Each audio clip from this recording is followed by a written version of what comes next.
Actualmente vivimos en nuestra sociedad un desenfreno y una perversión moral. Y todo este desenfreno y esa perversión ha logrado permearse y penetrar dentro del seno de la familia. Y la infidelidad conyugal es uno de estos flagelos que principalmente causan pleitos y divorcios dentro del matrimonio. Y esto obviamente afecta a todas las sociedades que existen actualmente. El adulterio ha terminado y ha devastado con la estabilidad de los núcleos familiares. Yo diría que también con la estabilidad de la sociedad, puesto que la familia es la base que la sustenta. Y esta es una de las razones por las que Dios incluyó el séptimo mandamiento, que prohíbe la práctica sexual ilegítima y lo cataloga como una afrenta a Dios. Cuando nosotros escuchamos este séptimo mandamiento, no cometerás adulterio, generalmente surgen dos tipos de reacciones o dos tipos de posiciones. Por un lado están aquellos que reconocemos el valor de esta instrucción divina y nos identificamos con el propósito de proteger el matrimonio y la familia. Pero también por el otro lado están aquellos detractores que perciben este mandamiento como una restricción que es antigua y que es retrógrada, porque limita la libertad personal y el uso que nosotros le podamos dar a nuestro cuerpo. Porque este mandamiento impide la felicidad que algunas personas obtienen a través del mal uso de su cuerpo, sin importar el dolor que ese uso indebido pueda ocasionar a otras personas. Y hoy vamos a trabajar en este séptimo mandamiento: no cometerás adulterio, que está en Éxodo, capítulo 20, versículo 14, y vamos a responder 4 preguntas, las mismas preguntas que hemos venido respondiendo con los otros 6 mandamientos. La primera pregunta es: ¿qué es el mandamiento? ¿Qué significa no cometerás adulterio? Y antes de que nosotros entremos en materia y veamos qué es el mandamiento en sí, necesitamos primero ver la prohibición. O sea, necesitamos saber qué es el adulterio. Y el adulterio tiene que ver con una palabra hebrea, ¿sí?, que es nab, y en todas sus traducciones, todos los derivados de su traducción, nosotros encontramos que implica y expresa un único y claro significado. Y es la prohibición, perdón, en este caso no la prohibición, sino la definición de la relación sexual ilegal de un hombre o una mujer casados que es practicada con otra persona que no es su cónyuge. Yo creo que se entiende, ¿no? Es bastante claro. Desde la creación, la Biblia nos enseña que el ideal de Dios es la monogamia, o sea, la unión de la familia mediante el matrimonio, ¿sí?, de un hombre y una mujer. Cuando nosotros leemos Génesis capítulo 2, versículo 24, en la Biblia dice: por tanto el hombre dejará a su padre y a su madre y se unirá a su mujer y serán una sola carne. Y uno de los aspectos fundamentales que hacen esa relación de matrimonio única y especial es precisamente el límite que Dios le pone al acceso sexual.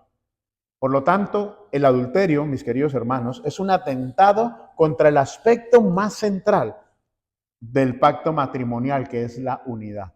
Y esto afecta el bienestar de la familia, especialmente el bienestar del cónyuge. Para el pueblo de Israel era tan importante este mandamiento que su violación era castigada con la muerte de ambos, puesto que no solo estaba atentando contra el matrimonio, sino que el efecto de este pecado estaba impactando también la comunidad donde se encontraban aquellos que la violaban. Acompáñame en su Biblia, capítulo 22 de Deuteronomio y versículo 22. Deuteronomio 22, 22. Y dice: si se encuentra a un hombre acostado con una mujer casada, los dos morirán. El hombre que se acostó con la mujer y la mujer. Así quitarás el mal de Israel. Y es interesante que desde los tiempos antiguos ya este mandamiento era considerado como un pecado grave.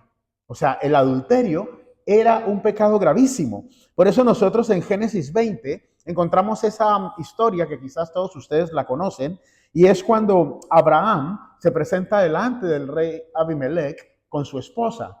Y entonces, temiendo por su vida, le dice, no, ella es mi hermana. Y entonces el rey Abimelech, como Sara era muy hermosa, entonces la tomó con ella para que hiciera parte de su harem.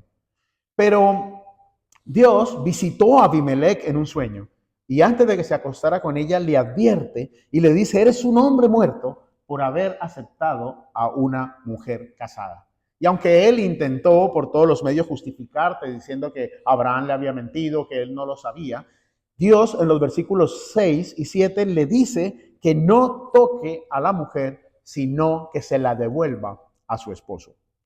Y es indiscutible, mis queridos hermanos, que este tipo de pecado, el adulterio, daña las relaciones más puras que han sido establecidas por Dios y que están dentro del marco del matrimonio. Y deja sus marcas sobre las personas que están comprometidas. Y esto nos va a conectar con la segunda pregunta, y es por qué Dios nos da este mandamiento. ¿Cuál es la razón por la cual Dios prohíbe que nos acostemos con otras personas que no sean nuestros cónyuges?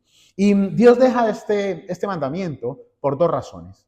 La primera es para evitar las consecuencias de su violación y la segunda es para cuidar o proteger a un grupo determinado de personas. Para evitar las consecuencias de su violación, Dios nos está dando este mandamiento porque, hermanos, hay personas que se ven involucradas en un dolor cuando se genera el adulterio. El adulterio no solo afecta al cónyuge, sino que también afecta a la familia y a la comunidad en la que se encuentra. Veamos algunos de los resultados que produce el pecado del adulterio. Lo primero es que es decepcionante. Sí, yo no sé las personas que están aquí si alguna vez han sido víctimas de este pecado, pero el adulterio produce una sensación de decepción en la víctima porque cuestiona la vida invertida. Es como yo he estado con esta persona tantos años, le he dado los mejores años de mi vida y esta es la forma en la que me está pagando. No ha sido capaz de valorar los años que ha estado conmigo. Y esto obviamente vemos que el mandamiento especialmente y no únicamente protege a la mujer. O sea, no digo que el adulterio no se produzca desde el lado femenino, claro que también se produce, pero mayormente la inclinación es de los hombres. Entonces vemos cómo este mandamiento está protegiendo especialmente a las mujeres, porque si usted ha leído la Biblia y usted conoce las culturas antiguas, se va a dar cuenta que en la antigüedad las mujeres eran catalogadas como objetos, eran catalogadas como parte o extensión de sus propiedades. La mujer le pertenecía al hombre y las mujeres estaban obligadas a tener solo un marido, pero el marido podía tener las mujeres que él quisiera. Y nosotros encontramos en este mandamiento que la Biblia, aunque tiene años, ¿sí?, está generando una humanización de las mujeres. No las está viendo como un objeto, sino que las está viendo como una persona que tiene los mismos derechos de los hombres. Y una de las características que tiene es que se adelanta a los tiempos. Hay personas que dicen que la Biblia es retrógrada, que es totalmente inadecuada y que no tiene validez por el tiempo que tiene. Pero aquí vemos que la Biblia está defendiendo un derecho fundamental, que es tener el derecho a vivir en una vida digna y merecer esa honra de parte de hombres y obviamente también de parte de las mujeres. También vemos que el matrimonio es destructivo. Perdón, el adulterio es destructivo para el matrimonio. El adulterio, hermanos, es un pecado atroz. Es un pecado que cuando entra en un matrimonio lo invade y todos salen perdiendo. O sea, todos. Cuando el adulterio penetra, se produce en el cónyuge que lo está sufriendo un dolor que en muchas ocasiones sobrepasa las fuerzas humanas. Es un dolor que no se puede manejar, que lleva a que la víctima tenga sensaciones de menosprecio, que se sienta tan poca cosa, sensaciones de impotencia, de rabia, de ridículo, de vergüenza. sea, ninguna persona que está viviendo o ha vivido en adulterio quiere hablar de eso porque le produce vergüenza. Es un dolor que en algunos casos puede derivar en una depresión por baja autoestima, en ansiedad y en unos deseos incontrolables de venganza que en muchas ocasiones pueden llevar también al suicidio. El adulterio también es letal. Y esto es bastante importante y conozco casos donde el adulterio ha llevado a la muerte. Porque es posible que el cónyuge de la persona que ha entrado en adulterio busque vengarse del agresor o de ambos. Yo conozco situaciones donde esposos o esposas han asesinado a su esposo, a su esposa y a su amante sencillamente porque los ha encontrado juntos en un hotel o los ha encontrado juntos en su cama. Y obviamente esto trae consecuencias, aparte de los que se mueren, están las consecuencias de los hijos, la persona que muere, que mata, perdón, se va a la cárcel y los hijos se van a un centro de acogida porque ya no hay una persona que se quede con ellos. Esto es totalmente nefasto, mis hermanos. Y la Biblia, que no esconde estas realidades, nos habla de una situación de adulterio donde se produjo muerte. Y nos está hablando del rey David. En el capítulo 2 del libro de Samuel, en el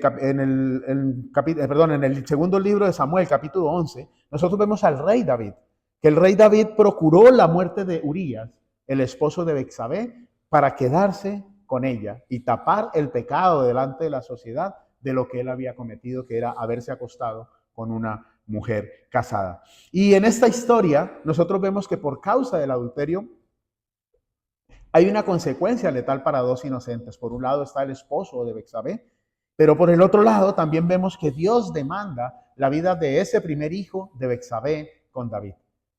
El niño no tenía la culpa de que Betsabé hubiera llegado a su mujer, perdón, a la mujer de Urías, pero Dios demandó la vida de un inocente. La segunda razón por la que Dios da este mandamiento es para proteger a tres grupos de personas. El primer grupo son los cónyuges.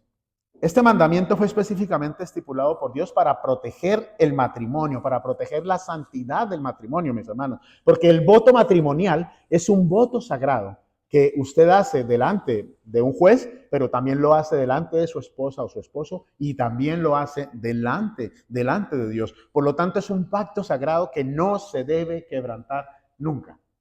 Nunca, mis hermanos. Hebreos capítulo 13, versículo 4. Nosotros encontramos al escritor diciendo, sea el matrimonio honroso en todos y el lecho matrimonial sin mancilla, porque a los inmorales y a los adúlteros los juzgará Dios. Hay un juicio, mis hermanos, que viene para todo este tipo de personas y todos aquellos que violan los pactos de Dios. El adulterio no es un pecado que sea de más grado o de menor grado que los demás. Todos los pecados para Dios son exactamente igual. Por lo tanto, todo aquel que viole uno de los mandamientos de Dios será juzgado por causa de esa violación. Cuando dos personas deciden construir lazos formales en el santo vínculo del matrimonio, perdón, tiene que entender que ese pacto que hacen adquiere una institución formal y una institución sagrada delante de Dios. Por lo tanto, ese pacto, ese matrimonio, esa institución se debe regir por las normas de su creador, que es Dios. Toda institución que se deriva de Dios, ¿sí?, debe tener su carácter. Por eso debemos considerar nuestro matrimonio, aquellos que estamos casados, como algo santo, puro y fiel, que es lo que representa el carácter de Dios. También este mandamiento busca proteger a las personas que conforman el hogar, porque es una responsabilidad de los cónyuges el guardar la santidad del hogar. Nos corresponde a nosotros, los que estamos casados, tanto al esposo como a la esposa, velar para que nuestro hogar, mis hermanos, se mantengan en un enfoque bíblico de la unidad básica entre el esposo y la esposa. El hogar estable va a tener un profundo efecto en la vida de los hijos, porque los hogares estables basados en la palabra de Dios, aunque hay excepciones, por lo general debe dar como resultados hijos fuertes, hijos que crecen siendo productivos y útiles a los propósitos de Dios para la sociedad en las cuales están creciendo. Y eso le corresponde a los padres. Porque nosotros cuando vamos al capítulo 6 de Deuteronomio, nos encontramos que Dios le delegó una responsabilidad muy importante a los padres. Y Dios les dice, enseñen diligentemente la palabra de Dios a sus hijos. Esa es nuestra responsabilidad, mis hermanos. Todos los que tenemos hijos, tenemos esa gran responsabilidad. Pero no solo es enseñarle la palabra de Dios, también tenemos la responsabilidad de modelar la palabra de Dios. Nuestros hijos, mis hermanos, deben de ver en nosotros como padres el carácter de Cristo formado en nosotros. Y que todas las cosas que nosotros hagamos, todos nuestros comportamientos y aún las palabras que salen de nuestra boca glorifiquen a Dios. Los hijos necesitan sentirse cubiertos por un hogar seguro, por un hogar estable, por un hogar que esté sólidamente constituido. Pero lamentablemente, cuando nosotros vemos a nuestro alrededor en la sociedad, nosotros vemos que esto no está pasando, porque los hogares están viviendo al margen de la palabra de Dios y se están desintegrando en la mayoría de los casos por causa del adulterio. Y las cifras de adulterio y de separaciones por infidelidad son muy altas. Son muy altas, mis hermanos. En la mayoría de los matrimonios con los cuales nosotros trabajamos, hay un alto índice de infidelidad. ¿Y esto qué causa? Mujeres e hijos solos. Muchas veces hijos a la deriva, viviendo con parientes o viviendo en casas adoptivas o de acogida, expuestos aún a muchas clases de abusos. Vemos hombres que están criando hijos que no son los suyos y desamparando a los propios, o viceversa, mujeres criando hijos que el marido ha tenido con otra mujer. Y esto en ocasiones, mis hermanos, cuando no está Dios en medio, produce relaciones conflictivas y disfuncionales que afectan la armonía del hogar. Vemos hombres y mujeres que se encuentran resentidos porque han sido abandonados por sus esposas, les han sido infieles, han sido víctimas del adulterio, y esto ha creado conflictos emocionales muy profundos en la vida de estas personas, que les ha llevado a vivir con amargura y a llevar una vida que no agrada a Dios, aún siendo creyentes. Y esto es por mencionar algunos de los resultados. El último grupo que este mandamiento quiere proteger, mis hermanos, es la sociedad. Porque la familia, una familia fuerte, va a producir ciudadanos y sociedades fuertes. O sea, eso es inevitable. Y eso, ¿qué hace? Cuando las sociedades están fuertes, mis hermanos, les permite mantenerse firmes cuando constantemente están siendo atacados y bombardeados con ideologías que son contrarias a los principios de Dios. Por ejemplo, la perversión sexual. Creo que para ninguno de nosotros es un secreto ver la perversión sexual que se está viviendo actualmente. Lo vemos en el cine, lo vemos en la música, lo vemos en la televisión, en los libros, revistas. O sea, la sexualidad, ¿sí?, se ha degenerado y se ha pervertido de tal manera que la encuentras aún en las vallas publicitarias, a la vista de los niños. Y esto, hermanos, necesita que nosotros como cristianos nos ocupemos de formar y de mantener hogares estables, hogares donde la palabra de Dios sea el fundamento y que podamos como padres ayudar a mantener una estabilidad emocional de nuestros hijos. Eso solo se va a lograr, mis hermanos, a través de la palabra de Dios. Si usted no maneja la palabra de Dios, estúdiela, lea la Biblia todos los días, busque alternativas para que usted pueda manejar la palabra del Señor. Que el Espíritu Santo de Dios lo pueda usted iluminar para que usted la entienda y usted la pueda transmitir a sus hijos, porque es la única forma en la que lo vamos a poder orientar de una forma efectiva para contrarrestar todos los efectos de la perversión sexual a la cual ellos están expuestos. También tenemos el flagelo de la ideología de género, que creo que tampoco es un secreto para ninguno. Cómo los niños están siendo adoctrinados en las escuelas para que se vea normal lo que es toda la transexualidad y la homosexualidad. Es algo normal, es lo que les quieren vender. Pero para nosotros es una locura, es un disparate, mis hermanos. Y lo peor es que hay una legalización de parte de los gobiernos hacia ese adoctrinamiento. ¿Qué estamos haciendo nosotros como creyentes, mis hermanos? La pregunta es, No sé si usted lo sabe o lo ha visto, pero, o sea, ¿quiénes son los que se oponen a este tipo de ideologías en los países donde se trata de implementar? Hermanos, los creyentes. Las familias que tienen la Biblia y la palabra de Dios como fundamento son los que se están enfrentando a estas ideologías. Son los que van a los colegios a reclamar, son los que van a los jueces, los que van al gobierno, los que hacen manifestaciones para reclamar el respeto a su ideología. No podemos, hermanos, mantenernos con los brazos cruzados mientras que nuestros niños están siendo adoctrinados para que su sexualidad sea afectada. Es nuestra responsabilidad, mis hermanos. Es por eso que dentro del contexto del matrimonio tenemos que animar a nuestros niños a que crezcan y ellos intenten vivir dentro de ese diseño divino y esa sociedad ideal, donde el sexo solo se debe practicar dentro del entorno del matrimonio. Si eso se lograra, mis hermanos, ya no existirían violaciones porque la gente entendería que solo puede tener sexo dentro del matrimonio. No existiría la pornografía, no existiría los abandonos. Los niños crecerían con sus padres, no habría explotación sexual. Y esa es la sociedad por la cual todos debemos orar cada día. Que las personas que están allá afuera puedan recibir a Cristo, puedan entender a través de la palabra de Dios el propósito de Dios para la sexualidad. El sexo no es malo, pero el sexo se debe hacer dentro del marco por el cual Dios lo ha diseñado. La tercera pregunta es, ¿qué nos enseña Jesús con todo este mandamiento?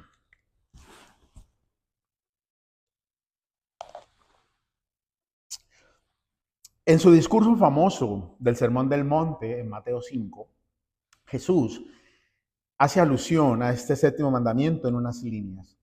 Y en los versículos 27 y 28 dice, habéis oído que se dijo, no cometerás adulterio. Pero yo os digo que todo el que mire a una mujer para codiciarla, ya cometió adulterio con ella en su corazón. Y notemos que aquí Jesús no está presentando un problema con mirar a una mujer. O sea, creo que como hombres, y ni tampoco en mirar a una mujer, como hombres y como mujeres, creo que Dios nos ha dado la capacidad de admirar la belleza de otra persona. Pero el problema, y es lo que Jesús está condenando, y es que esa mirada termine en codicia y en deseo sexual. Y nosotros vemos que Jesús aclara que el adulterio es un problema que se encuentra en el corazón del ser humano y ese problema ocurre antes del acto. Dice que si un hombre mira a una mujer para codiciarla o desearla, ya adulteró. O sea, no dice que se tiene que acostar con ella. Por eso es un problema del corazón. Porque de acuerdo con el enfoque que Cristo está haciendo, el adulterio es tanto una acción como una actitud de parte de nosotros. Y de la misma manera en que el homicidio nacía en el corazón, ¿se acuerdan que hablábamos de que ese deseo de matar a alguien salía del corazón y luego nos llevaba a cometer el acto? De la misma manera, el adulterio es producto de las intenciones de nuestro corazón. Y cuando nuestro corazón, mis hermanos, no está alineado a la voluntad de Dios, nuestro corazón le va a mandar señales a nuestra mente, que es la loca de la casa, para que hagan lo que quiera. Y la mente, cuando ya ese deseo se lleva a los pensamientos, uno empieza a maquinar. Y eso es lo que nos va a llevar luego a la acción. Cristo también considera el adulterio como una clara intención perversa del corazón, que al alimentarla nos va a llevar a la acción del adulterio.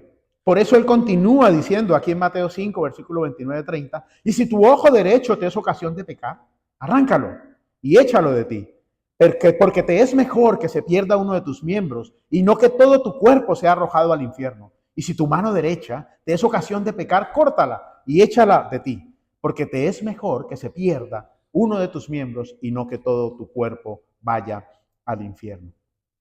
La acción del adulterio surge primero de un corazón adúltero, un corazón que desea y codicia la mujer de otra persona o el hombre de otra persona. Y es más, el adulterio va más allá de desear o codiciar la mujer de otro hombre que está casada, porque aún un hombre casado puede desear y codiciar a una mujer soltera. O un hombre soltero puede codiciar o puede desear a una mujer casada. Por lo tanto, mis hermanos, el adulterio va más allá. El adulterio está motivado y estimulado por unos deseos que están dentro de nuestra carne, unos deseos que están desenfrenados y anulan nuestra capacidad de discernir entre lo bueno y lo malo. Cuando yo hablo con hombres que han adulterado, en ellos yo puedo ver un arrepentimiento genuino. Puedo ver un dolor de haber causado ese daño. Pero cuando lo estaban haciendo, eso no existía. No existía. ¿Por qué? Porque en ese momento el deseo nos ciega. El deseo nos quita la razón y nos hace actuar como los animales por instinto. Vale la pena resaltar que Jesús no está enseñando que nos debemos sacar los ojos para no ver a las mujeres o a los hombres. No está diciendo que nos cortemos las manos. Jesús lo que está diciendo es que debemos renunciar, porque el pecado del adulterio tiene una gravedad muy, muy grande, mis hermanos. Ya vimos las consecuencias. Es de una gravedad muy grande, porque aquel que lo vive, o sea, se le genera un dolor enorme. Pero el que lo hace debe renunciar a aquello que le produce placer. Y eso también le va a causar un dolor. Le debe causar el dolor, el mismo dolor que deberíamos sentir si nos amputamos un miembro. Es a eso a lo que se está refiriendo Jesús. Porque todo aquello que estimula el deseo nuestro hacia el adulterio debe ser erradicado y nos debe producir dolor. Hoy en día, mis hermanos, las redes sociales son un caldo de cultivo para el adulterio. El anonimato y la privacidad nos puede llevar a nosotros a darle like a una persona y eso nos puede despertar ese deseo. Porque las personas que están al otro lado, muchas de ellas no tienen cuidado en lo que publican. Y si nosotros vemos, se van a activar cosas en nuestro corazón. ¿Sí? Por ejemplo, una persona en ropa, en traje de baño, o un hombre en traje de baño. Y entonces eso va a estimular nuestra vida, nuestro corazón. Cuando uno le da like, usted puede darle like al entorno. Qué bonita la playa donde está fulano, donde está fulana. Pero la persona que recibe el like, ¿sí? Puede pensar que ese like es porque a usted le gusta el cuerpo de ella, porque a usted le gusta lo que ella está enseñando, y eso puede crear luego malos entendidos. Entonces, mis queridos hermanos, aún las redes sociales nos pueden llevar a un adulterio digital, y eso puede ser el punto de partida para luego llegar a un adulterio físico. Porque entonces luego te mandan el mensaje y ¿qué? ¿Te gustó la foto? Te puedo mandar otro tipo de fotos. ¿En serio? O sea, causa risa, pero todas estas cosas yo las he escuchado, mis queridos hermanos. O sea, yo no estoy hablando de que amaneció y me voy a inventar esta historia. O sea, lo he visto, mis hermanos. Y entonces te mandan un mensaje y te gustó la foto. Si quieres, te puedo mandar más. Y luego, ¿y por qué no quedamos? ¿Y de dónde eres? Ah, eres de Londres. Mira, pues yo soy de Colombia. Cuando vengas a Medellín o cuando vengas a Cali, podríamos tomarnos un café. Hermanos, se despiertan ese tipo de cosas a través de las redes sociales y eso luego, mis hermanos, termina en un adulterio físico. En un adulterio físico. Por eso, mis hermanos, el llamado es a someter nuestros pensamientos y nuestras acciones a Dios.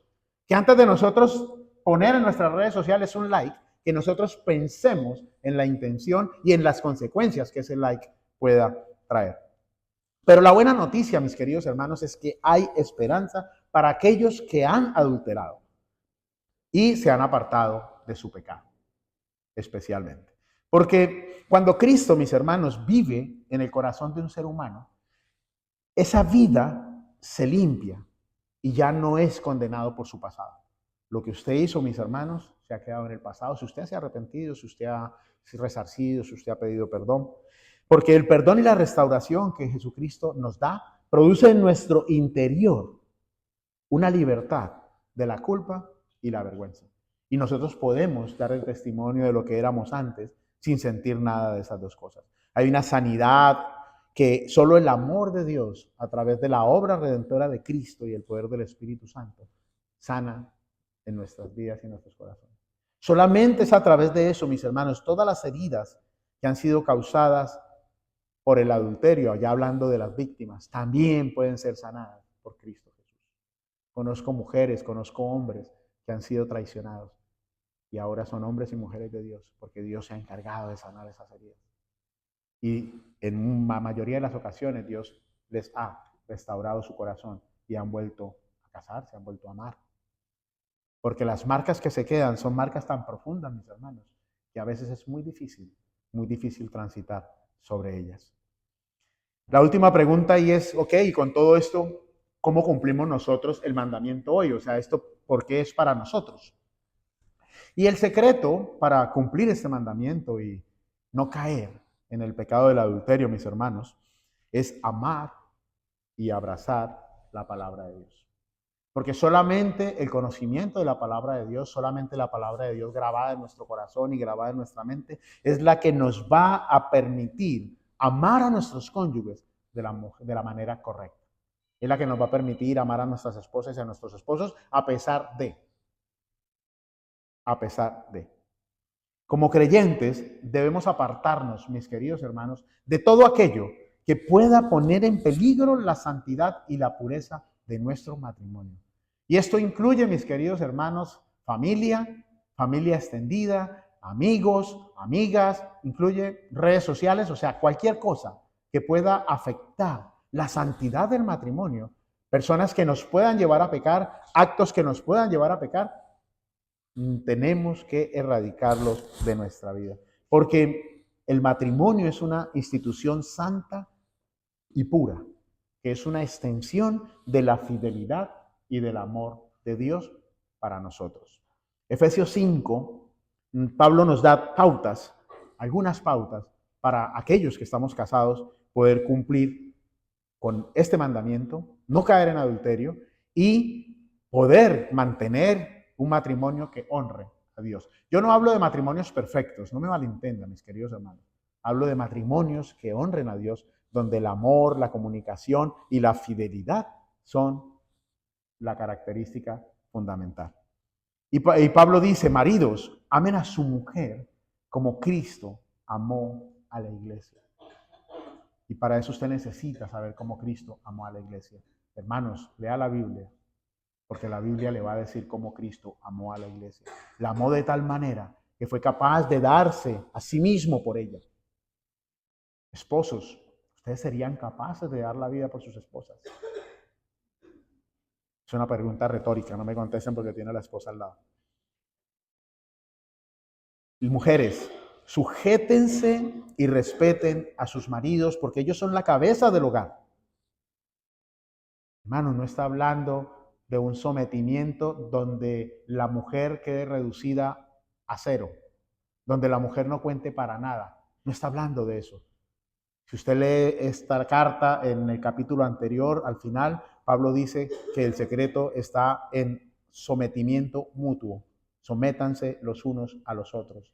Y la forma en que el marido se somete y se sujeta a su mujer es amándola. Y la forma en que la mujer se sujeta al marido es respetándolo, entendiendo y dándole el lugar que le corresponde, que es ser la cabeza del lugar. En primera de Pedro, capítulo 3, Pedro le habla especialmente a los maridos.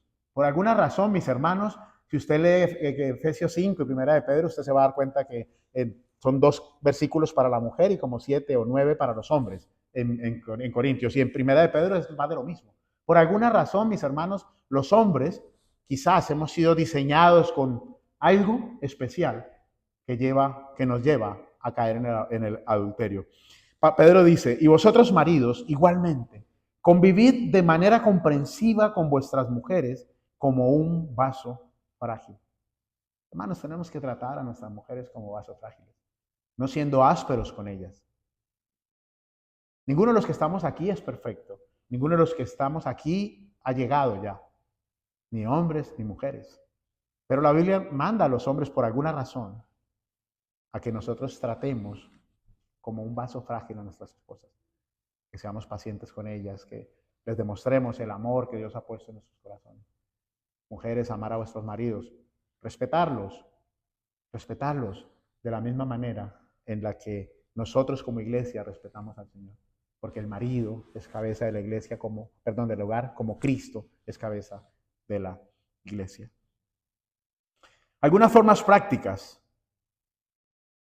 No pase tiempo a solas con personas del género opuesto. Y usted me podrá decir, pastor, pero eso es retrógrado, yo puedo tener amigos o puedo tener amigas. Sí, usted puede tener amigos y puede tener amigas. Pero vuelvo y le digo, no pase tiempo a solas con personas del otro género, especialmente si usted es un hombre o una mujer casada. Genere un espacio de confianza con su cónyuge, donde no existe la privacidad. Esto es muy importante, mis hermanos. Cuando usted se casó con su esposa o su esposo, ustedes son una sola carne. Usted no puede tener privacidad. Todas las cosas suyas le interesan a ella y las de ella le interesan a usted. Su teléfono no debe tener clave y si la tiene, su esposa la debe saber. Su esposa debe tener acceso a las cuentas suyas. Usted no puede tener una cuenta escondida por allí de alguna de estas cuentas online, por si acaso. Su esposa debe saber todo lo que usted tiene, mis hermanos, mis hermanas. Sus esposos deben saber. Si usted tiene redes sociales, que su esposa tenga acceso a ellas. Que tenga acceso a ellas. Y que ella pueda ver en cualquier momento, si le pica el bichito de la curiosidad, que pueda ver a quién le da usted like y a quién no le da like. Que pueda acceder a su computador.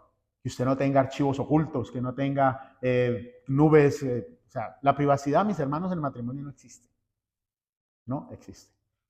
Su esposo, su esposa debe saber con quién usted anda. Si usted sale por la noche, debe saber con quién anda. Con sus amigos. ¿Qué clase de amigos tiene? ¿En qué entorno se está moviendo? Debe saberlo, porque eso hace parte del cuidado que tienen ellas de nosotros. Sus esposos, queridas esposas, deben saber dónde andan ustedes, con quién salen. Si usted sale del trabajo, hágale una llamada. Eso le va a alegrar la vida. Y le va a decir, acabo de salir del trabajo, en 10 minutos estoy en mi casa, o en 20 minutos, en 40 minutos. Y no que ella se quede esperando, este salió a las 6, son las 7, las 8, las 9, las 10, las 11, y bueno, y así puedo seguir. Y no llega. Y le llamo y al buzón. ¿Será que le pasó algo? ¿Será que no viene? Y resulta que luego llegamos a medianoche o al día siguiente y no, es que me enredé con mis amigos y no pude venir. Hermanos, tratemos a nuestras esposas, a nuestros esposos, como lo que son. La persona que Dios escogió para que sea una carne con usted. Produzca espacios para disfrutar con su cónyuge. Esto es muy importante, mis hermanos, especialmente cuando tenemos niños. Cuando tenemos niños. O sea, sí, tenemos niños y tenemos que hacer nuestra vida con los niños, pero necesitamos espacios para salir con nuestros cónyuges. Si usted tiene con quién dejar los niños, busque un espacio y dígale no sé, a su suegra, a su mamá, a su hermana, a su cuñado, ¿te puedes quedar con los niños 2 horas mientras que yo voy al cine con mi esposa? O sea, de verdad generen espacios para hacer cosas con tu esposa. Y si no pueden salir porque no pueden dejar los niños, cuando los niños se acuesten, entonces tengan un espacio. Siéntense a ver una película, siéntense a una cena romántica, hablen, pero generen espacios con su cónyuge. Y entonces los solteros dirán, aquí el pastor se tiró toda la tarde hablando de los casados y nosotros que no tenemos esposa, ¿qué? Y nosotros que no tenemos esposa, ¿qué? Entonces, haber sabido no vengo. Pero mis queridos hermanos, queridos solteros, este mandamiento a ustedes los prepara y les advierte que existen estos riesgos. Les ayudan a prepararse para el matrimonio. ¿Cómo? No entrando en relaciones sexuales ilícitas, sino guardando su pureza para el matrimonio. Porque de esa manera ustedes están protegiendo y blindando su corazón para el matrimonio y para su futura relación. Están protegiendo su corazón de manera que cuando usted se case, usted no va a tener un pasado intenso que le trajo dolor, que le trajo sufrimiento y que luego en medio del matrimonio va a estar presente y no le va a permitir disfrutar como Dios quiere de ese regalo tan precioso que es el matrimonio y la sexualidad. Como iglesia, hermanos, tanto solteros y casados, necesitamos todos reflejar la pureza y la santidad del sexo. Es muy importante porque la santidad del matrimonio, que es el marco que Dios estableció para las relaciones sexuales, está representado en la relación de Cristo y su iglesia. Y en esa relación, mis hermanos, Cristo, que es el esposo, ha permanecido y permanecerá fiel hasta que Él regrese por ella. Necesitamos como comunidad ser testigos, dar testimonio a esa comunidad que está allá afuera, a esas personas que no conocen a Cristo, que hay un poder que solo proviene de Dios y que es capaz de obrar en nosotros para transformar nuestras vidas de tal manera que nosotros podemos mostrar un matrimonio que glorifique a Dios y que es la base de una sociedad que ha sido constituida y ha sido establecida bajo los parámetros que Dios estipuló.